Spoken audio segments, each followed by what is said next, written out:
Bueno, buenas noches. Muy buenas noches a todos los participantes. Estoy muy feliz en este lunes de poder estar presente una vez más en este espacio de webinarios de formación 2025, en esta propuesta de todos los lunes poder actualizar alguna temática con profesionales locales, expertos locales, verlos a través del canal de YouTube. Así que, como todos los lunes, este webinario va a quedar grabado para cualquiera que después lo quiera ver o se lo quiera pasar a algún conocido a recomendar.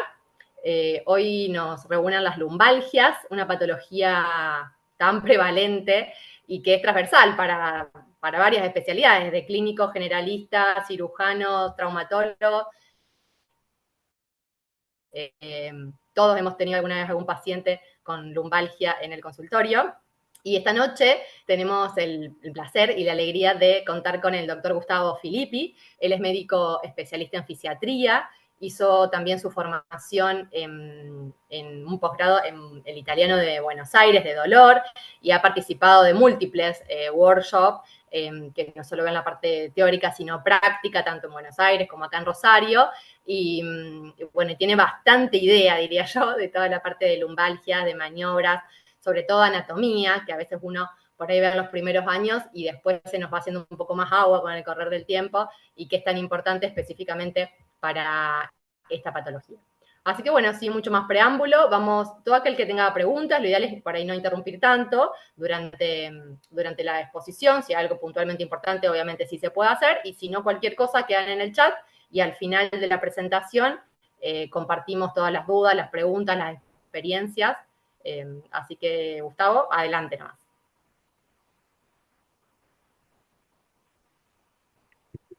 Hola, buenas noches a todos. Muchas gracias, Eugenia, por la invitación. Espero que estén bien.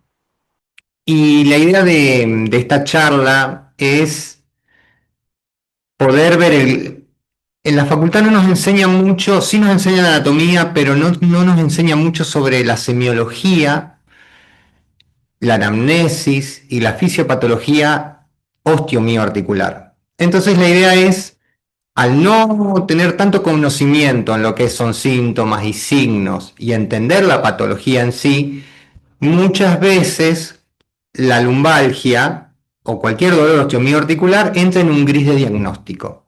Y la idea es tratar de desmitificar cucos de la patología y no disminuir la prioridad de las imágenes en los cuadros de lumbalgia.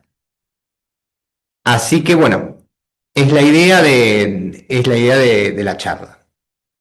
Empiezo. Es- yo creo que el cuadro de lumbalgia con la cefalea y la artrosis de rodilla es lo más común que hay, no solamente dolor osteomioarticular, sino en consultas en general. Y le puede caer a un médico generalista, a un médico clínico, a un traumatólogo, a un neurólogo, a un reumatólogo, a un neurocirujano. Entonces, fíjense, el 90% sufre algún episodio de lumbalgia. El 26% de los adultos sufrió lumbalgia en los últimos meses. Generalmente resuelven solas. Un menor porcentaje es el que se cronifica. Y fíjense la causalidad que tiene de ausentismo laboral e importantísima causa de discapacidad. Acá viene uno de los primeros problemas cuando vemos la patología de la lumbalgia. Las imágenes tienen poca correlación con la clínica. Y entonces, ¿qué deberíamos priorizar? ¿La imagen o la clínica? Se han hecho estudios diagnósticos en pacientes asintomáticos mayores de 60 años. 90% tiene un disco degenerado, 38% anormal mal de un disco, 21% tiene canal estrecho y múltiples hernias discales también tienen varios pacientes. A su vez, como no se entiende tampoco, no hay una buena correlación entre la clínica y las imágenes, van a existir los pacientes que le han dicho los profesionales, tenés hernias de disco, pero no es operable, entonces toda la culpa se la achacan a la discopatía. Bueno, entonces la idea es tratar de ver si hay otras estructuras que generan dolor y cómo podemos hacer una pesquisa de eso. La presencia de imagen patológica no necesariamente significa que sea la causa del dolor. A su vez, ¿cuántas veces, no sé si les ha tocado en el consultorio, que hay un paciente con una radiculopatía del lado izquierdo y la imagen que uno buscaría en L5, S1, L4, L5, aparece una hernia de disco foraminal que toca la raíz derecha? Entonces no hay una correlación buena. Entonces, bueno, es la idea de esta charla, tratar de coordinar o englobar lo que el paciente refiere, el examen físico y después como complemento las imágenes. A su vez, los cambios funcionales preceden a las alteraciones estructurales. Esto es muy importante porque hay muchos pacientes jóvenes que tienen dolor lumbar o no tan jóvenes, pero con resonancias normales. ¿Eso qué significa? El dolor existe, lo tienen, pero bueno, la imagen no le estaría captando, no hay una correlación. Las imágenes solo están indicadas si hay banderas rojas. Entonces, bueno, tenemos la clasificación según tiempo. Y miren esto, clasificación diagnóstica por imágenes. Radiculopatías y banderas rojas son 15% aproximadamente de las resonancias, sobre todo resonancia, también pueden ser tomografías, nos van a dar un diagnóstico por imagen, no el diagnóstico clínico, que es el que deberíamos tratar de buscar. La mayoría de las lumbalgias por imágenes son inespecíficas. Entonces la cuestión acá es determinar, ¿es realmente inespecífica o no tenemos los conocimientos suficientes o no se nos ha aprendido, no se nos ha enseñado a buscar otro tipo de patología osteomioarticular causante del dolor? ¿Cuáles son las banderas rojas que ante un cuadro de lumbalgia uno debería pedir un estudio de imagen? Historia con cáncer, pérdida de peso, menor de 20 años o de aparición por primera vez mayores de 55 años, fiebre no explicada, linfadenopatías, mal estado general, múltiples dolores óseos en múltiples lugares, tratamientos con corticoides, historia de desmineralización ósea, sospecho presencia de enfermedades sistémicas conocidas. Acá no solamente deberíamos pedir imágenes, a veces también un mínimo laboratorio con un eritro y una PCR. Y después tenemos las banderas rojas locales, un trauma violento, una deformación estructural de aparición reciente, dolor inflamatorio, ese dolor que aumenta y te despierta por la noche, anestesia en silla de montar, retención e incontinencia de orina y un déficit motor progresivo.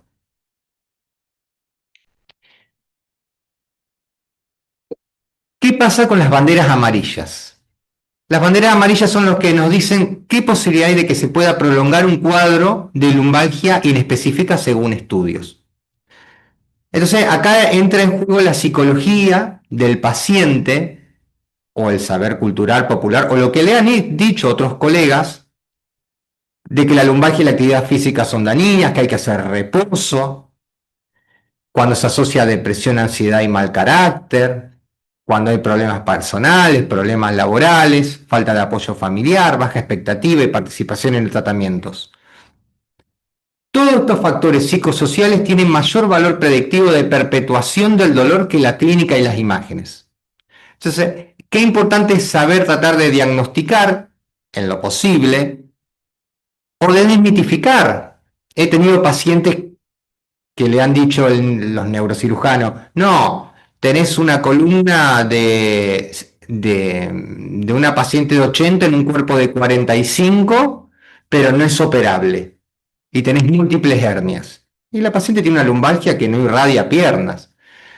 Entonces, imagínense, esa paciente puede completar todos los casilleros de estas banderas amarillas tranquilamente. Y eso es una gran una gran causa de perpetuación de dolor. Entonces, ¿cómo debo posicionarme frente a un paciente con dolor lumbar?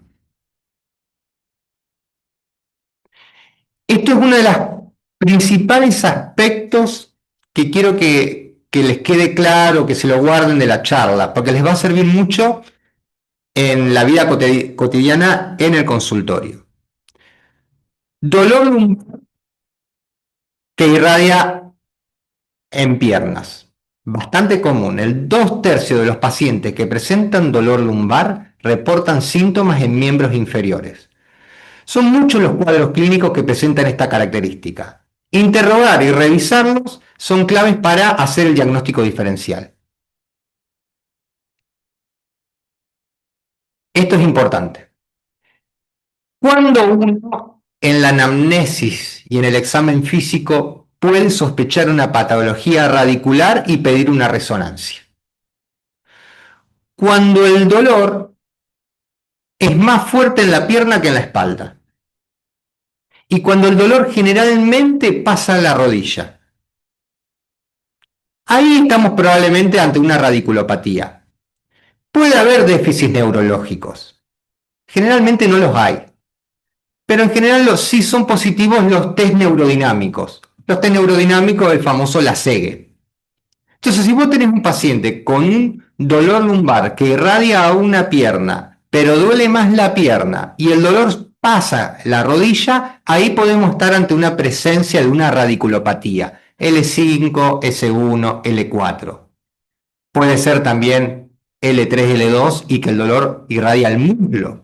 También los síntomas que te va a contar ese paciente. ¿Cómo son los síntomas de una radiculopatía? Ardor, quemazón, hormigueo. Siempre en la pierna. Pinchazo en la espalda, ardor y quemazón en la pierna. Ahora, las facetas, la articulación sacroiliaca, la fascia toracolumbar, los músculos paravertebrales, los músculos de la región glútea también pueden irradiar dolor a las piernas. Pero generalmente duele más la espalda que la pierna. Y generalmente, no siempre, el dolor no pasa a la rodilla.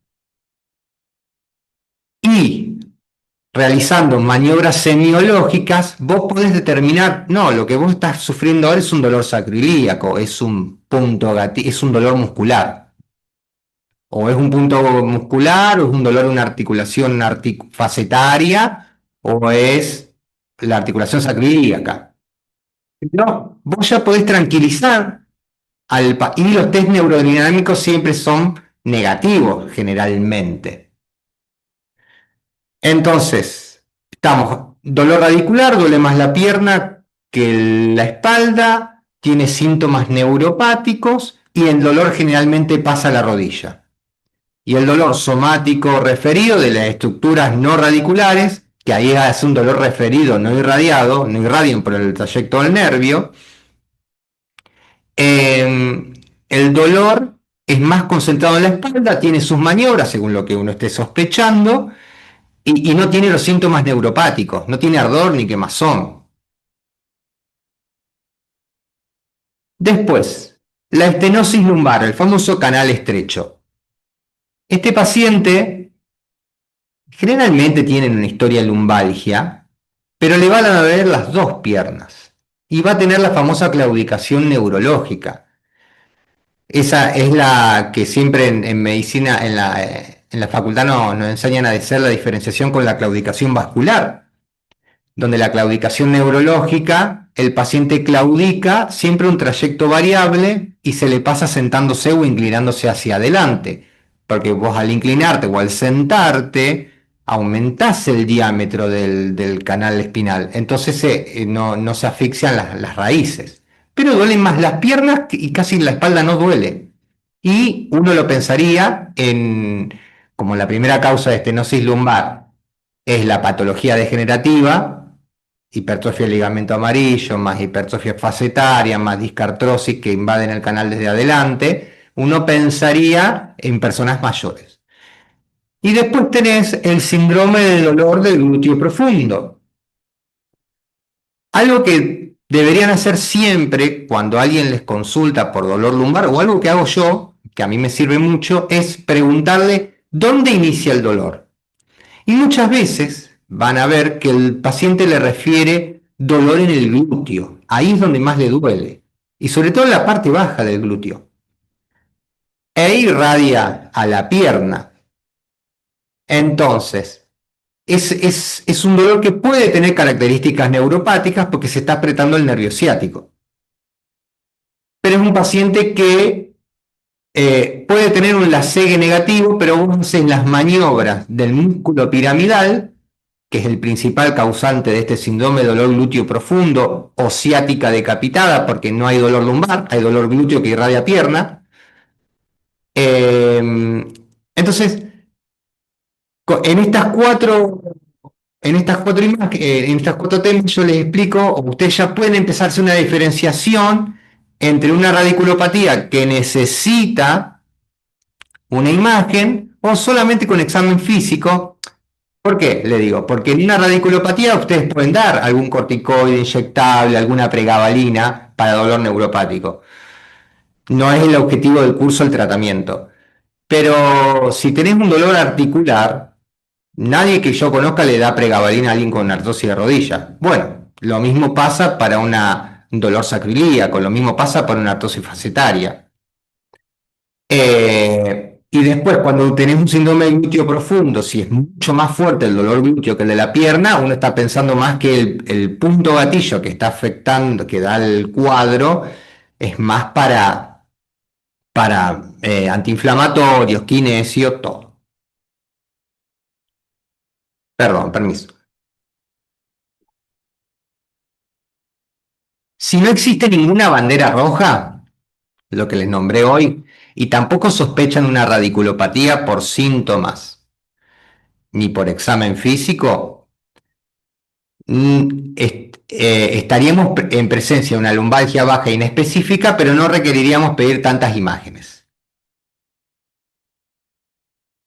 Entonces, ¿qué estructuras dentro de este síndrome inespecífico podemos encontrar como causantes de dolor? Acá antes de seguir yo tengo que nombrar al doctor Mauro Busardo, que es realmente un pionero en lo que es la medicina osteomioarticular. Realmente explica muy bien, sabe muy bien, forma gente en esto en Rosario, por si lo quieren seguir o empezar a formarse en todo lo que es dolor osteomioarticular, es uno de los mejores que yo conozco en el país. Entonces, bueno, ¿qué componentes de este dolor somático referido? A veces no necesariamente tienen que referirse al miembro inferior, sino que se puede quedar en dolor lumbar. Podemos encontrar básicamente otra cosa. Si 2/3 de las pacientes con lumbalgia irradian a pierna, bueno, uno puede pensar en una discopatía. Tiene que tener síntomas neuropáticos, un lacegue positivo, doler más la pierna. Esa es la generalidad. Pero si un paciente no tiene irradiación a miembro inferior, y es muy poco probable que sea un dolor discal la causa. Pero a ese paciente le pedimos una resonancia, tiene 45, 47 años y te van a aparecer discopatías por degeneración. Y ahí entramos en un problema, porque la causa que buscamos no es esa y encontramos otra imagen que no es concordante con la imagen, con la clínica. Entonces, cuando uno tiene un dolor lumbar que no irradia o que refiere pero no pasa la rodilla, ¿qué puede estar doliendo? Puede estar doliendo los músculos. Y ahí entramos al gran tema, que es el dolor miofacial, el dolor de los músculos y sus fascias. También pueden estar doliendo las articulaciones facetarias o sacroiliacas. También puede estar doliendo los ligamentos sacroiliacos o los interespinosos. Y después sí puede haber un dolor neural que generalmente irradia. Entonces, todas estas estructuras tienen su semiología, su descripción, su clínica. Y es la idea pasarlo medio rapidito, charlar un poco de cada una. Miren todo lo que podemos hacer en un examen físico de columna lumbo-sacra. Podemos buscar los puntos gatillos miofaciales del cuadrado lumbar, glúteo medio, glúteo menor, los puntos gatillos de los multífidos y las maniobras para evaluar la estabilidad lumbar, maniobras y punto gatillo piramidal, maniobra de facetas lumbares, maniobra sacroiliaca, palpación de apófisis lumbares, test neurodinámico, que es el LASEGE o el LASEGE invertido o el LASEGE sensibilizado. Entonces, bueno, miren con la cantidad de herramientas que uno podría contar para más o menos encasillar en lo posible un cuadro. Ahora, cuando vos tenés un cuadro de lumbalgia crónica, hay muchas cosas que están juntas. Vos no vas a encontrar una lumbalgia crónica con un punto gatillo glúteo medio solamente. Como son todas estructuras que están correlacionadas entre sí, es muy probable que tenga problemas sacroiliacos, facetario, puntos gatillo, inestabilidad y así. A mí me gusta este ejemplo, lo saqué de un libro de fisiatría, por el tema de los receptores y las respuestas reflejas y el dolor referido. Nosotros en la piel tenemos las fibras alfa A delta, que son las de precisión. Nosotros sentimos y específicamente podemos entender por dónde va el dolor, lo interpretamos hasta la corteza, llega hasta el asta espinal a través de los nervios, ahí entra al haz espino talámico y llega hasta el cerebro y uno puede discriminar, me duele acá.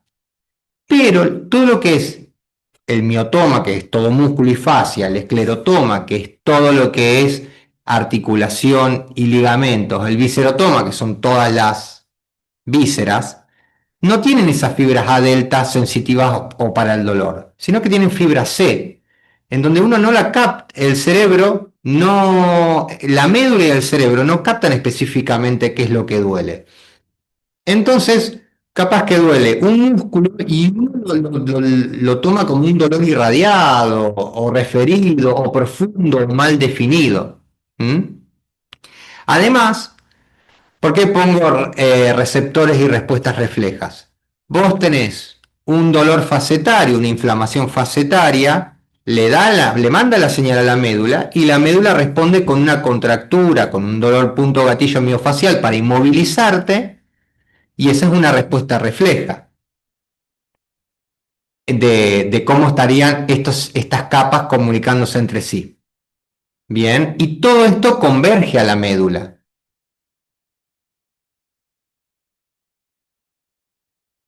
Bueno, este es el asta posterior, es el ganglio de la raíz dorsal y bueno, el gran porcentaje de las neuronas del asta posterior lumbar son hiperconvergentes. Entonces todo lo que viene de la piel, del área del miotoma o el tejido muscular facial, todo lo que es el tejido osteoarticular, osteoligamentario, todo converge al asta posterior y el cerebro no tiene a veces la capacidad de discernir cuando es dolor o sensación qué es lo que es preciso. Y acá, bueno, empieza uno de los temas que no son muy conocidos, sobre todo en el ambiente médico, sí son mucho más conocidos en el ambiente kinesiológico, los kinesiólogos sí manejan mucho más este tema, que es el dolor miofacial. Básicamente, punto gatillo y punto gatillo miofacial. ¿Qué es un punto gatillo? Es una zona que evoca dolor al tacto. Puede ser cutánea, muscular, tendinosa, ligamentaria, pero cobra relevancia cuando vos, al palparlo, reproducís el síntoma del paciente. O sea que al paciente hay que tocarlo, hay que revisarlo. Punto gatillo miofacial es un punto gatillo muscular que evocan los síntomas que refiere el paciente. Es un poquito más complejo. Siempre hay un núcleo dentro de una banda de contracción que básicamente lo que busca el cuerpo es, yo tengo que tratar de restringir el movimiento de esta articulación. Porque si yo permito que esta persona, cualquier persona, continúe con ese movimiento puede dañar las articulaciones y los tejidos blandos o en lo que es columna puede molestar o la faceta, los discos. Entonces, ¿qué es lo que hago yo? ¿Cómo puedo reaccionar ante un estímulo nocivo repetitivo? Contraigo el músculo. Y al contraer el músculo, a veces genero dolor cuando está activo el punto gatillo. Cuando no está activo, cuando está no inactivo, sino que es pasivo, el punto gatillo o silente, uno lo puede buscar, pero no está activo, no está actuando en el momento. Una vez en internet encontré un ejemplo muy práctico para entender lo que es, cuál es la funcionalidad del punto gatillo. Supongamos que, a ver si se ve acá en la pantalla, cada dedo mío es una fibra muscular. Para economizar el cuerpo, con que restrinja una sola banda, haz de fibra muscular, ya el resto del cuerpo, del músculo, no se puede expandir. Entonces, ¿qué le está diciendo el punto gatillo y la contractura miofacial a la articulación? Te va a mover menos de lo que le estás moviendo, porque si te seguís moviendo a esa amplitud de rango articular, vas a empezar a lesionar tejidos blandos. Criterios mayores. Acá hay un gran libro que se llama el libro de Travers y Simon, de todos los puntos gatillos miofaciales del cuerpo. Para aquel que le gusta, le interesa la patología osteomioarticular, es como la Biblia, porque te explica todos los músculos, cómo duelen, cuál es su inserción, cuáles son sus síntomas, cómo revisarlo y cómo desgatillarlo. Criterios mayores para el síndrome miofacial: banda tensa palpable, si es músculo es accesible, a veces son músculos profundos, no vas a palpar la banda tensa. Dolor local exquisito, reconocimiento por el paciente de la queja dolorosa, el dolor puede doler ahí o puede irradiar, puede generar hasta disfunción motora y autonómicas, y disminuye el arco de movimiento. Y después, un criterio menor es una respuesta de espasmo local, a veces con la aguja. Yo con la aguja cuando libero se hace así el músculo y el paciente lo siente y a veces lo vemos por eco, por vía ecográfica, vemos cómo el músculo late y después se relaja. Punto gatillo activo. Produce una queja clínica, habitualmente dolor. Punto gatillo latente. No provocan dolor espontáneo, pero pueden producir aumento de tensión muscular y su acortamiento. Punto gatillo primario, por sobrecarga o abuso mecánico de un músculo de forma aguda. Por ejemplo, levantar una maceta agachado mal. Eso es un punto gatillo primario. Sobrecargué el cuadrado lumbar o los paravertebrales y bueno, me quedé duro. El famoso me quedé duro es un punto gatillo miofacial. No es disco, no es nada. Sobre todo cuando duele acá la cintura. El que te agaché y te querés levantar, eso es un punto gatillo. Punto gatillo secundario, lo que le dije hoy, por ejemplo, una radiculopatía. Cuando vos tenés una radiculopatía, ¿por qué te duele toda la pierna? En parte por el dolor de trayecto al nervio, pero las vainas de los nervios estimulan a los músculos para que se acorte y un músculo, un nervio que está siendo apretado arriba, no lo estires. ¿Y cómo acorta? Con los puntos gatillo cuadrado lumbar, paravertebral, glúteos, isquios, gemelo. Entonces vos tenés la pierna cortada y estresás menos el músculo, también por una patología facetaria o una patología sacroiliaca. Así se palpa un punto gatillo. Hay músculos planos, por ejemplo los músculos del glúteo medio, aquí. Miren qué frecuente cuando un paciente viene y te dice me duele acá.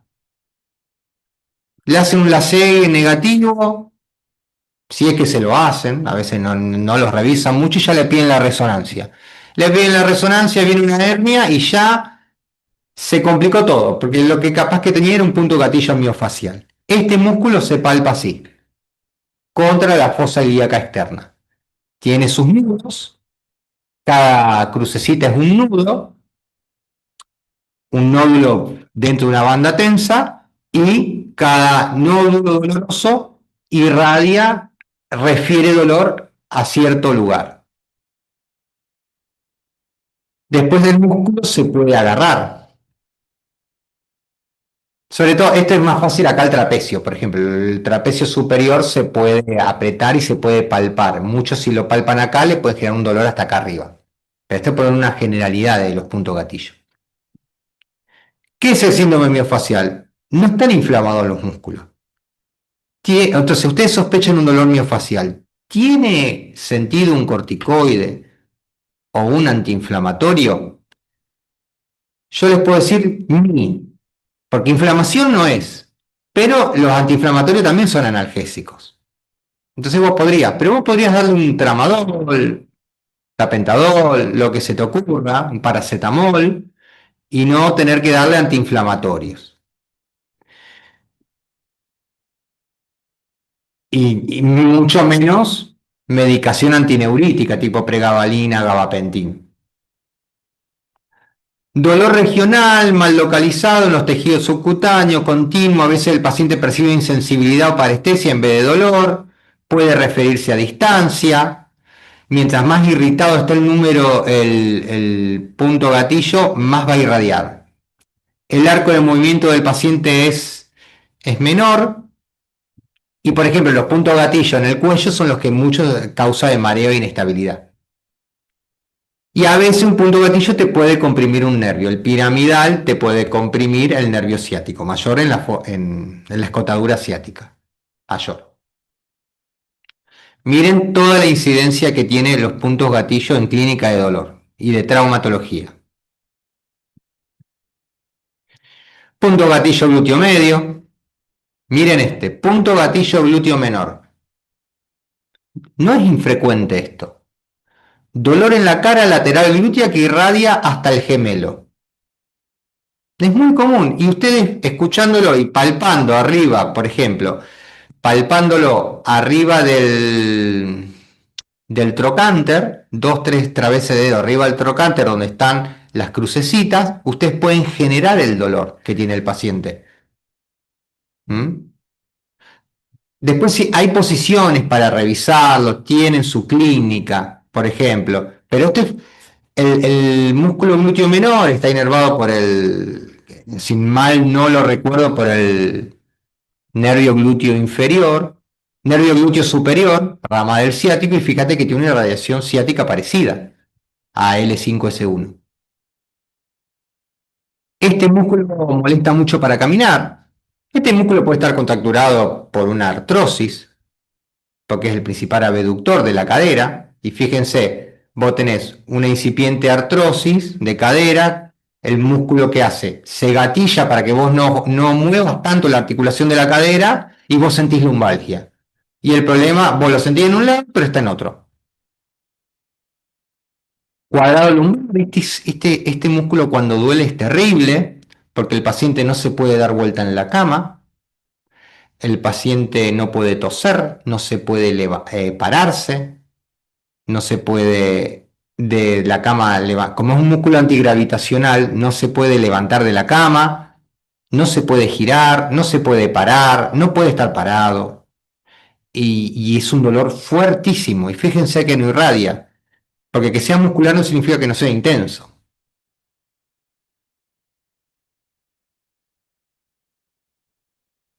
Los músculos paravertebrales, fíjense hasta dónde pueden llegar a irradiar. Estos son algunos ejemplos de músculos paravertebrales.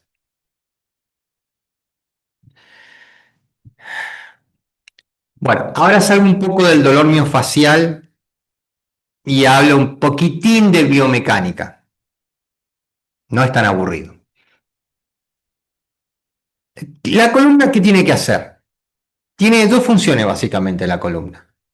Generar movimiento, moverse para cuestiones de la actividad de la vida diaria, y en general los movimientos los provocan los músculos paravertebrales largos, el iliocostal lumbar, el iliocostal torácico, el longuísimo lumbar, longuísimo torácico, son los paravertebrales largos, son los que se encargan de movilizar las vértebras y generar el movimiento del tronco.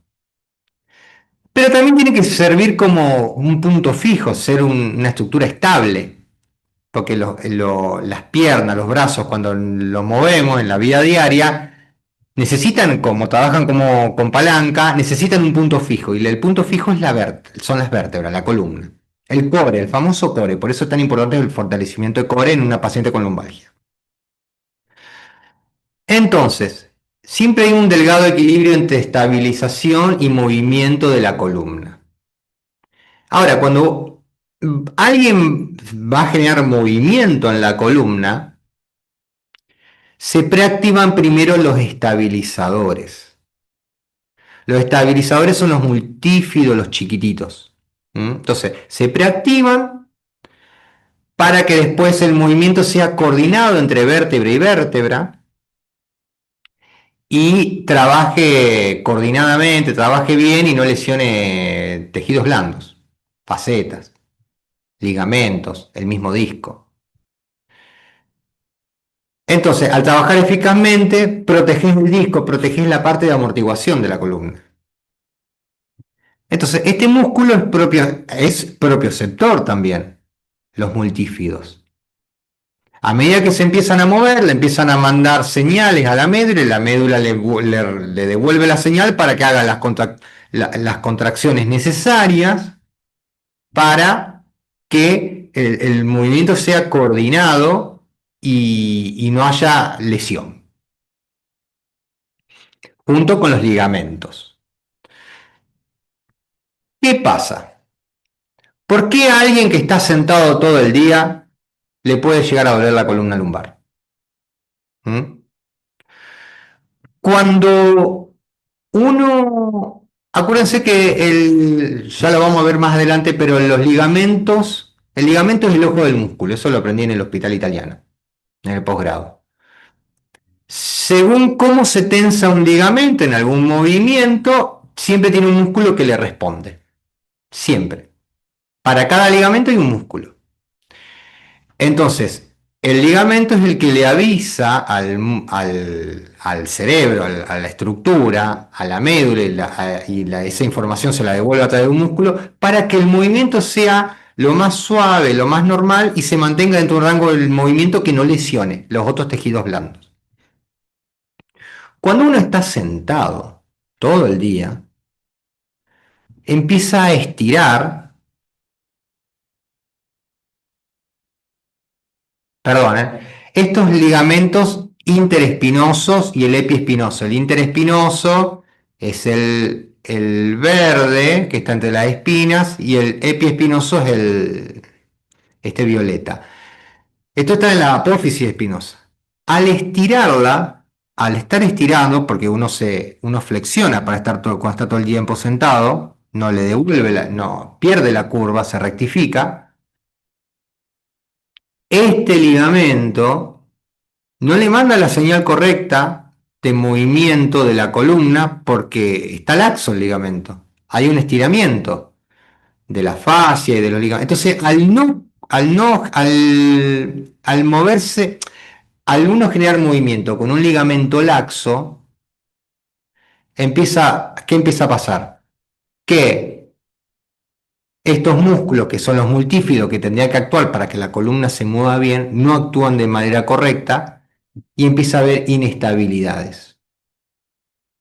¿Sí? Entonces, la elongación de los ligamentos interespinosos junto con el supraespinoso o el epiespinoso, el que le mostraba recién de Violeta, y a la fascia toracolumbar, por carga mecánica estática sostenida, genera disminución de la información propioceptiva. Le manda menos info porque está más laxo. Esto genera pequeñas inestabilidades segmentarias, lo cual provoca mayor movimiento entre vértebras. ¿Mm?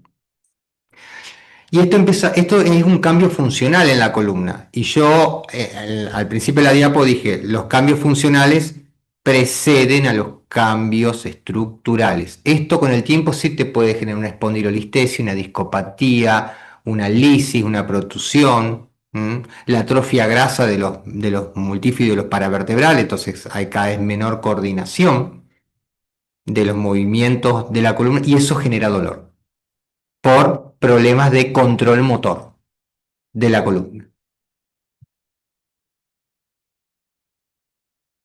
Fíjense que son chiquititos, van desde una transversa o desde una faceta hasta la espina de arriba, de la vértebra siguiente. Son chiquititos, son de palanca corta, estabilizan cada segmento. Hay maniobras para evaluar la estabilidad de los multífidos. Entonces, estas maniobras se le haría a un paciente, a un de escritorio que tiene lumbalgia, que si le pido una resonancia me va a dar normal, o si me da algo, me da una discopatía, pero no tiene dolor irradiado, no es la causa, básicamente. Y son el test de multífido, el test de inestabilidad en prono y la palpación. Tarea para ustedes buscarlo, pero acá ya le di los nombres.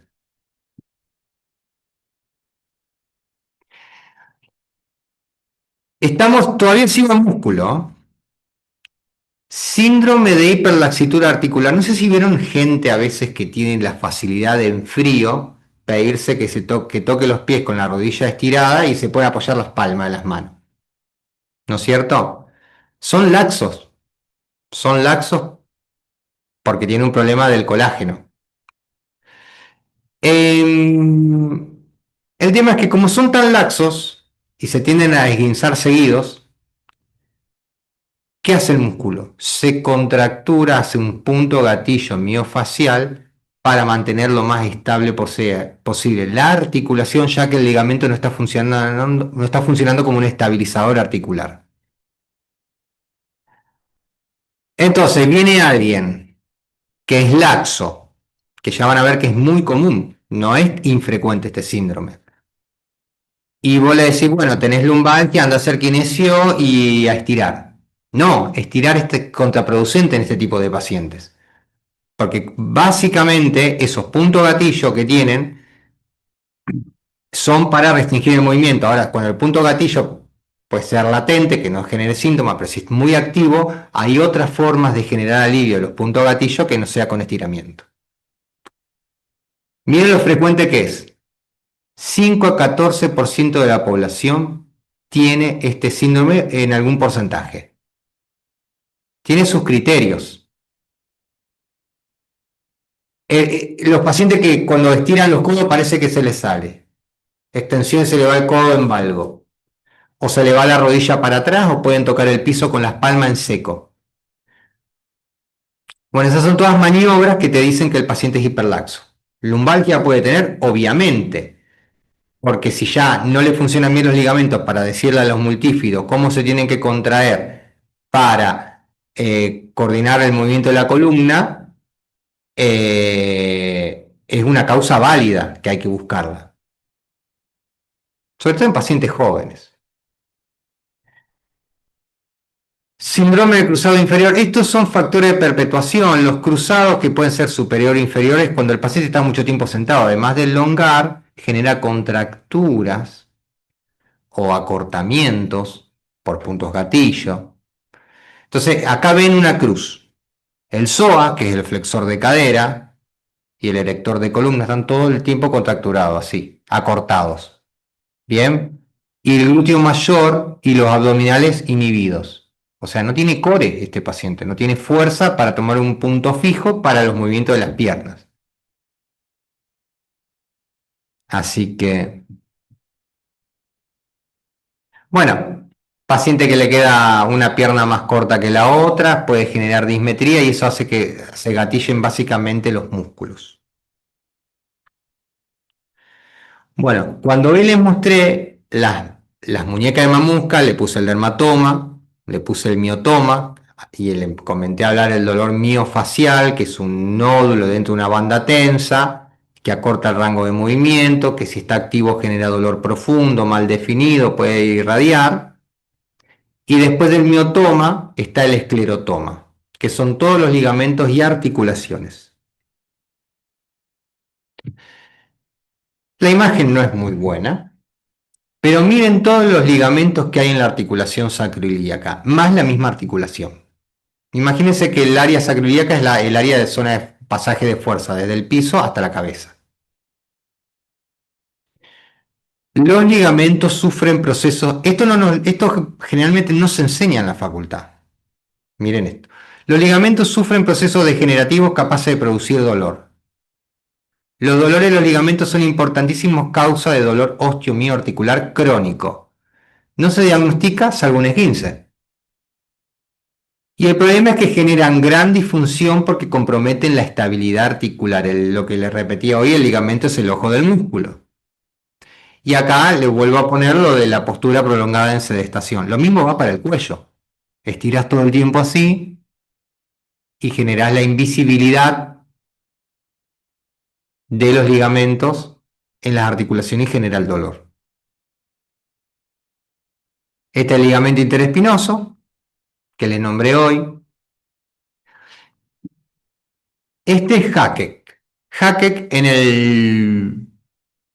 tiene un manual donde el hombre infiltró con solución salina las articulaciones sacroiliaca de X cantidad de pacientes y les preguntó que les dibuje en un mapa hasta dónde sentían el dolor. Y fíjense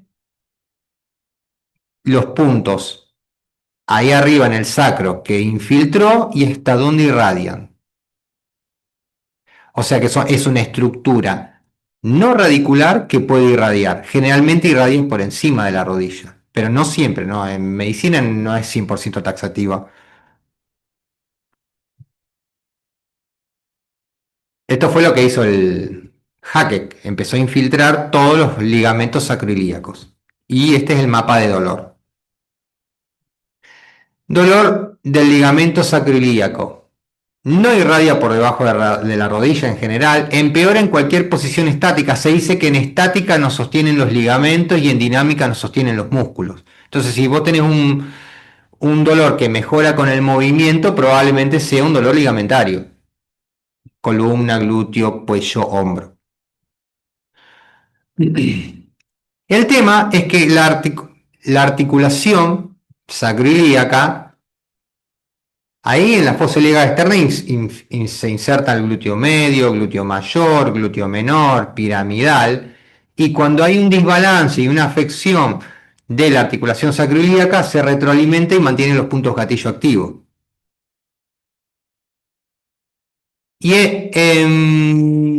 Y tiene su examen físico la articulación sacroiliaca. Tiene varias maniobras, además de la palpación, y que son muy sencillas. La tarea para la casa es seguir buscar estas maniobras semiológicas. Pero son una pavada, vos las así, vos decís, vos tenés una sacroiliaca, una sacroileitis, que en realidad no es itis, no es inflamación, es desgaste, pero bueno, es común que se diga itis. Es común en las mujeres que han tenido varios embarazos donde la articulación sacroiliaca se abre para que el bebé entre en el canal de parto y quede medio laxo esa zona. A las mujeres les suele doler bastante. Facetas articulares. Bueno, existe, miren acá, Manchicanti demostró que la prevalencia de un síndrome facetario dorso-lumbar fue de un 31 a un 42%. Todo paciente que uno sospecha que tiene dolor facetario mayor de 45 o 50 años, que pueda aparecer, ahí ya vas a encontrar imágenes en tomografía o en resonancias. Seguramente si uno lo revisa bien, va a encontrar puntos gatillo miofaciales, porque son actos reflejos del cuerpo.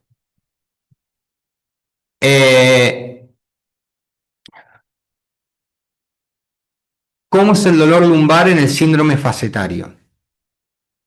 Se localiza, bueno, también han infiltrado con solución salina la faceta y han podido diagnosticar los mapas de dolor. Unilateral, dolor a la palpación profunda, el examen físico tenés maniobras de extensión y rotación y dolor a la compresión de cada segmento, lo apoyan boca abajo al paciente y le aprietan segmento por segmento. Muchas veces duele y ahí es donde vos podés sospechar que es esa faceta la que le duele o esa zona. Revisar la musculatura paraespinal, mayor dolor por la mañana, típica de las artropatías, de las artrosis, que la rigidez hace que cuando de estar tanto tiempo quieto, duele por la mañana más. El que tiene artrosis de rodilla pasaría básicamente algo bastante parecido, hasta que calienta la articulación. Cambios articulares generan inestabilidad, ahí también agregaría lo de los ligamentos, generan cambios degenerativos, generan más inestabilidad y un círculo vicioso. Acá tenés un mapa de cómo irradian las facetas. Fíjense que pueden dar dolor lumbar, que puede irradiar la pierna, pero no pasa en la rodilla en general. No sé, Euge, cómo estamos en tiempo. ¿Cómo podría saber si puedo seguir o no? Sí, podés seguir. Ah, perfecto. Bueno, Estamos eh, bueno, continúo. Y por último queda el aspecto del dolor de nervio mismo, porque los nervios duelen, la radiculopatía existe.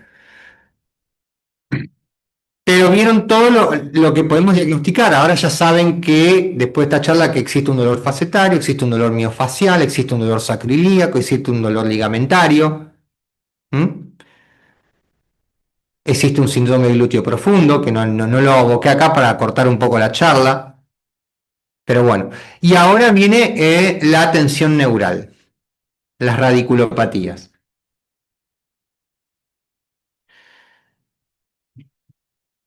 Eh, el canal, el canal espinal, básicamente las meninges se continúan con el epineuro de los nervios.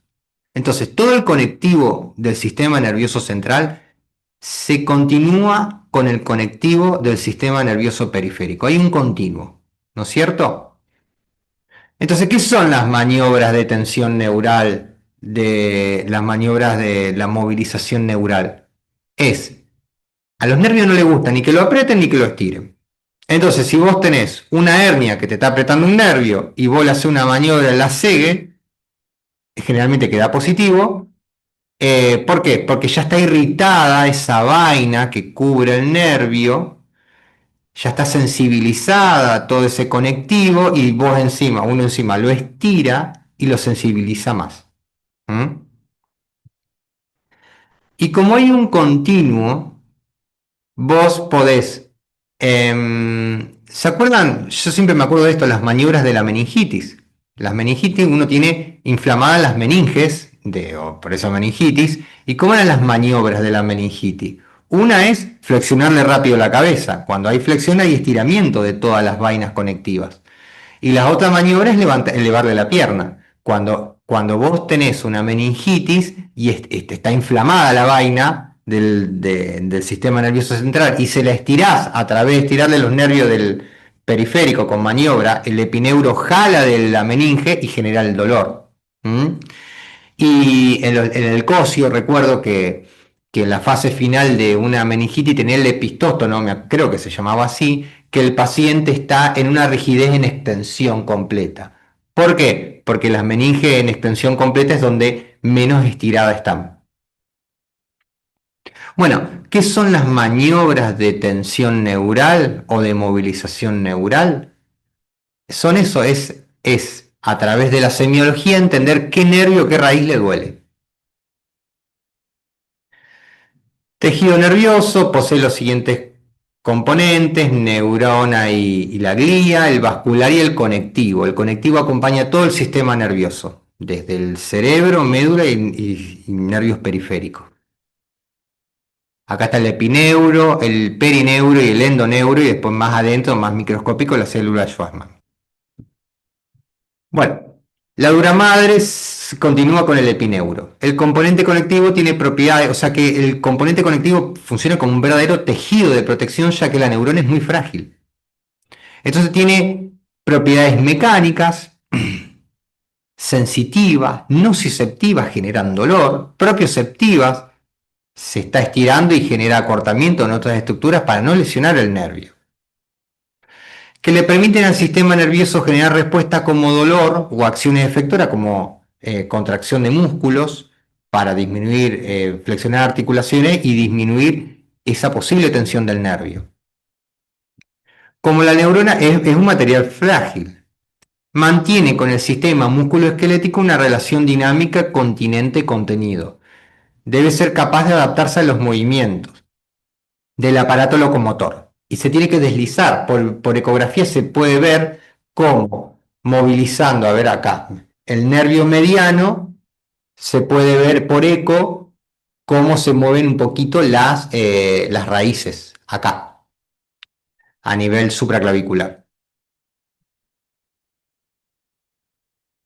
En flexión, el canal raquídeo es entre 5 y 9 centímetros más largo y también más ancho. Por algo el paciente con estenosis lumbar se flexiona. ¿Mm?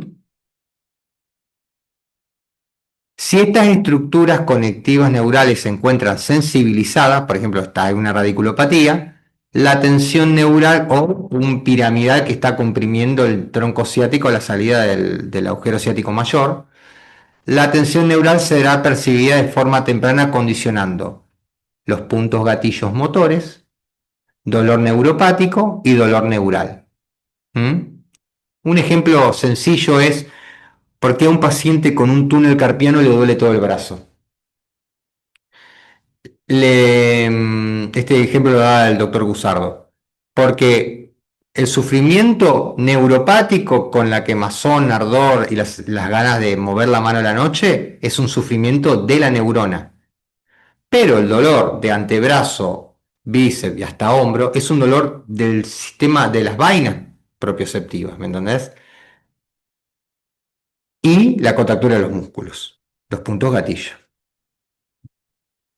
La radiculopatía puede ser por una hernia, por una foraminopatía, por una espondilolistesis, por un canal estrecho. Acá tenemos la degeneración del disco, el prolaxo, la extrusión y el secuestro. Cuando vean una hernia discal, fíjense más o menos si pueden dilucidar, siempre pidan, si es que van a pedir un bloqueo de columna, pidan 2 forámenes, porque a veces vieron esa máxima de Cosio que decía 3 raíces forman un nervio y un nervio está formado por 3 raíces forman un nervio y cada raíz inerva 3 y cada raíz inerva 3 nervios. Entonces, como el disco puede herniarse, puede ser una foraminal, ¿no es cierto? O una posterolateral, depende de cómo es la hernia, la raíz que afecta. Porque si vos tenés una hernia L4-L5 con una hernia posterolateral, va a afectar la raíz que pasa, no la que sale. Entonces va a tener una radiculopatía L5-S1, no L4-L5, que es por el ejemplo que les doy yo. Ahora, si tenés una hernia foraminal, ahí sí te va a afectar la raíz L4-L5. Entonces hay que ver qué tipo de hernia tiene. Esto siempre y cuando el paciente tenga, repito, un dolor lumbar, que irradia pierna, pase la rodilla, duela más la pierna que la espalda, tenga síntomas como ardor, quemazón, descarga eléctrica, hormigueo y un lacegue positivo. Bueno, busquen, ahí sí tiene indicada una resonancia. Esto es lo que yo decía, ¿dónde es la hernia? ¿Qué es qué raíz afecta? Radiculopatía ciática, L4, L5, L5, S1, lacegue, que es tirar la pierna extendida, lacegue sensibilizado, que es cuando se les tiran la pierna, le genera una dorsiflexión plantar dorsal del pie, o plantar, si se aumenta con la dorsiflexión del pie es más L5, si vos tenés lacegue y después les tira el pie y duele más, es más S1. Y después pueden tener los síntomas neurológicos, como reflejo alquilio disminuido y no lo podés hacer caminar en punta en pie o en talones. Y la radiculopatía crural, la lumbocruralgia, L2, L3, L3, L4, el lacegue invertido, lo dan vuelta al paciente y le tratan de levantar la rodilla con con rodilla flexionada, le tratan de levantar el muslo y la rodilla se la tratan de despegar de la camilla. Reflejos rotulianos pueden estar disminuidos y examen de fuerza del cuádriceps. Bueno, acá espondilolistesis, estos son temas más comunes que sí ya son más conocidos. La espondilolisis, todo esto, espondilolistesis, espondilolisis, la radiculopatía, es cuando ya existe un cambio estructural, pero esto es más una consecuencia de lo que yo le hablaba antes de las inestabilidades crónicas que generan problemas funcionales en la columna, que con el tiempo generan cambios macroscópicos que se ven en imágenes. Bueno, las listesis, ¿cómo se clasifican? La más común es la degenerativa. La clínica es lumbalgia o con dolor radicular o claudicación, canal estrecho, ya lo hablé, y fin. No sé, Euge, cómo, si hay preguntas, si hay dudas, Bueno, si en hay principio comentarios. abrimos el espacio para hacer preguntas. En el chat todavía nadie escribió nada, no sé si porque quedó todo súper clarísimo, que no hay ninguna duda, o si alguien quiere hacer algún comentario de algún paciente, alguna pregunta, alguna experiencia. Eh, yo, yo no sé cómo salir del chiquitito ahí, no sé, y verlo el zoom por grande, no sé si me lo... Sí, a A lo ver, mejor ahora Guido te da una mano para que lo dale. pueda cambiar. Y si querés, Ahora lo veo, mientras doctor. tanto, a lo mejor hasta que alguien haga alguna pregunta o algún comentario, a lo mejor podrás como resumirnos así en breve. Cuando llega un paciente a grandes rasgos, vos cómo te manejas, por ejemplo, primero para dividirlo en inflamatorio mecánico, o a qué es lo que apuntás, digamos, como 2 o 3 básicos para poder subclasificar la sospecha de la causa, digamos. No, siempre primero le pregunto, ¿dónde le duele que me lo señale con la mano? Y si irradia pierna o no, para básicamente diferenciar si el componente es radicular o no. Y si irradia miembros inferiores, ¿hasta dónde llega? Después le pregunto la característica del dolor y hace cuánto le duele, qué le aumenta el dolor, qué lo alivia. Eso es básicamente lo... Y después paso a revisar. Así que... De los principales diagnósticos diferenciales los haces con las maniobras. Sí, con la maniobra yo sindrómicamente lo ubico al paciente y veo si necesito pedir una resonancia, si necesito empezar con una pregabalina, con un tramadol, si es para directo para bloqueo, si es para AINE, si es para un opioide, si es para kinesio, si es para corticoide, más o menos lo ubico sindrómicamente al paciente. Es difícil hacer un diagnóstico exacto, pero sí sindrómico. Bien, ¿te repetirías las maniobras, la de la segue invertido y el sensibilizado? La SIG es el que te enseñan en todos lados, el básico, es paciente en decúbito dorsal, le extendés la pierna con rodilla extendida, siempre yo prefiero hacerlo primero en el lado sano y llegar hasta un punto donde sienta el paciente una tirantea atrás de la rodilla y que diga, bueno, ¿ves que te tira ahí? Sí, bueno, ahí después me vea la pierna que yo sospecho que hay una radiculopatía. Si el paciente siente lo mismo, no debería tener una radiculopatía. Si el grado de movimiento, de elevación es menor y ya empieza a tener síntomas que le hace doler la pierna o la espalda, y ahí sí es más positivo el signo. Y después, bueno, siempre con rodilla extendida, acuérdense que el nervio ciático corre por atrás del muslo y de la rodilla y del área del gemelo trícepsural. Si vos le haces una dorsiflexión plantar del pie y aumenta el dolor, es más probablemente una patología S1. Si se lo estirás, es más la parte de L5 que va por la cara anterior de la pierna, ¿sí? Por donde están los músculos, el tibial anterior, ¿m? Y los extensores de los dedos. Si vos le estirás el pie, se lo pones en punta y le duele porque estás irritando más la raíz L5.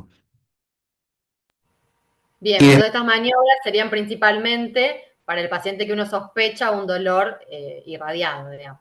Irradiado neuropático, Bien, básicamente. y cuando uno, por ejemplo, quiere diferenciarlo, o sea, no llega a la rodilla el dolor, y quiere diferenciarlo con algo de cadera, ¿cuáles son las maniobras básicas que haces para la cadera o para la La luxación? cadera, vos le tenés que colocar al paciente también en decúbito dorsal y abducirle la pierna con rodilla extendida. Y si le genera dolor a nivel inguinal, o sobre todo a nivel inguinal, ahí es donde debería tener dolor. Y si no, se la flexionás a la cadera y le flexionás la rodilla y se la rotás a interno. Y ahí genera mucho dolor en la cadera. Y como la cadera tiene triple inervación, la cápsula posterior de la cadera está inervada por el nervio ciático. No es la parte más sensitiva de la cadera, pero te puede hacer doler el glúteo, la zona glútea. La parte más inervada de la cadera es la cara anterior, que es el nervio obturador, entonces te hace doler más la ingle, la maniobra. Y mucho menos inervada está por el nervio femoral y a veces la cadera te puede doler adelante del muslo, pero generalmente duele la ingle. Pero una artrosis de cadera, como dije hoy, te puede generar un punto gatillo glúteo medio sin que dé síntomas. Entonces vos lo buscás con la maniobra de abducción forzada o rotación interna forzada. Siempre maniobra pasiva, se la realizo yo. Claro, muy como para no generar más lesión, digamos. Claro, para chusmear. Bueno, no sé si alguien de los presentes quiere hacer algún comentario, quiere contar sobre algún paciente, alguna acotación, alguna pregunta que le quiera hacer al doc. Tenemos 5 minutos más, si no nos vamos despidiendo. Y me pasé 13 minutos, así que si no hay preguntas, no se animan o le quedó todo hiper claro.